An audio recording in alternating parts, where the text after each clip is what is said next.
Dallas Mavericks versus Golden State Warriors, game preview and key players, bakbakan para sa play-in spot. Ang laban sa pagitan ng Golden State Warriors at Dallas Mavericks ngayong Martes ng araw sa Texas ay may malaking kahalagahan para sa dalawang teams, ngunit magkaiba ang kanilang sitwasyon. Para sa Warriors, ito ay isang pagkakataon upang patatagin ang kanilang posisyon sa Western Conference Play-in Tournament at mas mapalapit sa playoffs. Para naman sa Mavericks, ito ay laban para sa kanilang pag-asa, isa pang pagkatalo ay maaaring tuluyang magwakas sa kanilang tsansa na makapasok sa postseason. Papasok ang Warriors na may record na 33-38, isang tala na sumasalamin sa kanilang bagong performance ngayong season. Sa kabila ng pagkatalo sa 8 sa kanilang huling 9 na laro, nananatili pa rin silang may komportabling agwat laban sa mga humahabol para sa ika-10 at huling play-in spot sa Western Conference. Mahalaga ang kalamangan na ito dahil nagbibigay ito sa kanila ng kontrol sa kanilang kapalaran patungong playoffs kahit hindi maganda ang kanilang kasalukuyang porma. Sa kasalukuyan, may 8.5 game lead ang Golden State laban sa New Orleans Pelicans at Memphis Grizzlies na parehong nahirapan ngayong season at may mga record na 25-47 at 24-46. May 11 games na lamang bago matapos ang regular season kaya nasa magandang posisyon ang Warriors upang masiguro ang kanilang pwesto sa play-in tournament. Kung mananalo sila laban sa Dallas, hindi lamang nila mapapalakas ang kanilang tsansa, maaari pa nilang tuluyang ma-eliminate ang Mavericks sa playoff contention. Samantala ang Mavericks ay may record na 23-48 at halos ubos na ang pag-asa.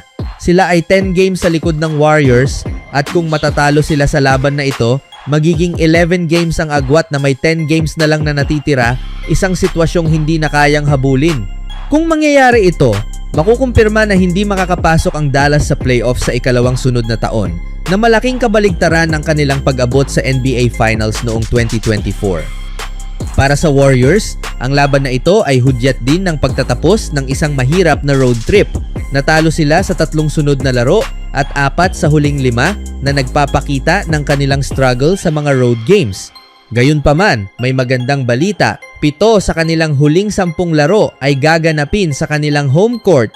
Ito ay maaaring maging malaking bentahe habang sinusubukan nilang habulin ang Los Angeles Clippers at Portland Trail Blazers na parehong malapit sa .500 ang record.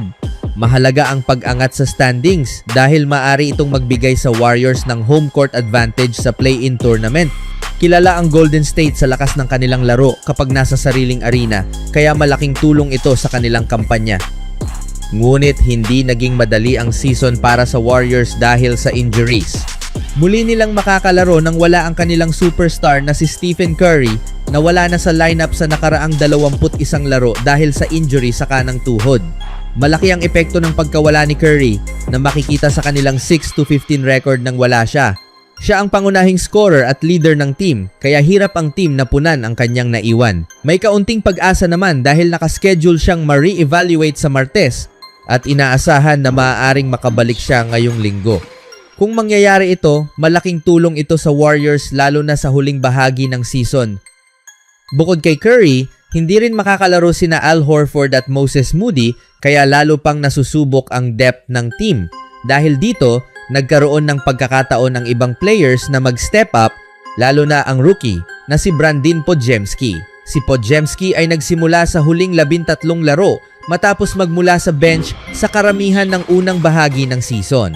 Sa pagkawala ni Curry, siya ay nag-average ng 14.5 points, 6.4 rebounds at 4 assists kada laro. Malaki ang naitulong niya sa team, hindi lamang sa scoring kundi pati sa rebounding at playmaking.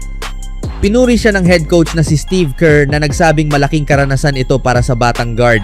Ayon kay Kerr, ipinapakita ni Podziemski na kaya niyang maging mahalagang bahagi ng team at patuloy pa niyang nadidiskubre kung gaano siya kahusay bilang isang player. Isa pang player ay si D'Anthony Melton na lalo pang tumitindi ang papel dahil sa injuries ng mga pangunahing stars ng Warriors, kung saan napipilitan ang coaching staff na umasa sa kanyang all-around game. At kamakailan lamang ay nagpakita siya ng sunod-sunod na magagandang performance kabilang ang 20 points laban sa Atlanta at higit pa sa iba pang laro. na nagsisilbing patunay ng kanyang consistency at pagiging handa sa mas malaking responsibilidad kaya naman sa darating na laban kontra Mavericks. Siya ay inaasahang magiging isa sa mga pangunahing susi kung nais ng Warriors na makabawi. Ang consistency niya ay hindi lamang nasusukat sa scoring kundi pati sa depensa, hustle plays at kakayahang mag-adjust sa iba't ibang sitwasyon ng laro. At ito ang mga katangiang kinakailangan ng Warriors lalo na sa panahong kulang sila sa kanilang star power, habang sa kabilang banda ang Mavericks ay patuloy na nagpapakita ng team effort sa pangunguna ng iba't ibang role players na siyang dahilan kung bakit kahit hindi sila paborito ay nagagawa nilang makipagsabayan at manalo laban sa mas kilalang team. Tie ang dalawang teams sa head-to-head matchup ngayong season. Sa kanilang huling laban noong Enero, nanalo ang Mavericks sa score na 123-115. Isa sa mga bida sa larong iyon ay ang rookie na si Cooper Flagg na nagtala ng 21 points at 11 rebounds. Patuloy ang magandang performance ni Flagg ngayong season kahit nahihirapan ang kanyang team. Sa kanilang huling laro laban sa Clippers, nagtala siya ng 18 points at 10 rebounds, ang kanyang ika-11 double-double bilang rookie. Nakapagtala na siya ng double figures sa scoring sa 57 laro na nagpapakita ng kanyang consistency. Gayunpaman, hindi pa niya nakakamit ang kanyang unang triple-double sa NBA. Sa laban kontra LA Clippers, kinulang siya ng 2 assists para makamit ito. Para sa maraming players, lalo na sa mga rookie, ang triple-double ay simbolo ng isang kumpletong performance. Ang head coach ng Mavericks na si Jason Kidd, na isa sa mga pinakamahusay sa kasaysayan pagdating sa triple-doubles, ay naniniwala na malapit na itong makuha ni Flagg. Pinuri niya ang kakayahan ng rookie sa paggawa ng tamang desisyon at pagiging team player. Sa kabila ng magandang individual performance ni Flagg, patuloy ang struggles ng Mavericks bilang team. 3 sunod na talo ang kanilang kinaharap bago ang laban na ito at madalas silang nahihirapan sa depensa at sa pag-close ng laro. Ang kanilang overtime loss laban sa Clippers ay malinaw na halimbawa nito. Malakas ang kanilang opensa ngunit kulang sa depensa. Habang papasok ang dalawang team sa laban na ito, malinaw ang pagkakaiba ng kanilang sitwasyon. Ang Warriors ay patuloy na lumalaban para mapanatili ang kanilang pwesto sa playoffs, habang ang Mavericks ay nasa bingit ng eliminasyon. Para sa Golden State, mahalagang maipanalo ang laro kahit kulang ang kanilang lineup. Para naman sa Dallas, kailangan nilang ipaglaban ang natitirang pag-asa habang patuloy na hinuhubog ang kanilang mga batang players. Sa huli, ang laban na ito ay hindi lamang tungkol sa panalo o talo.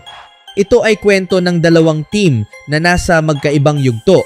Ang isa ay pilit na pinahahaba ang kanilang season habang ang isa naman ay naghahanda na para sa hinaharap. Podziemski against the world.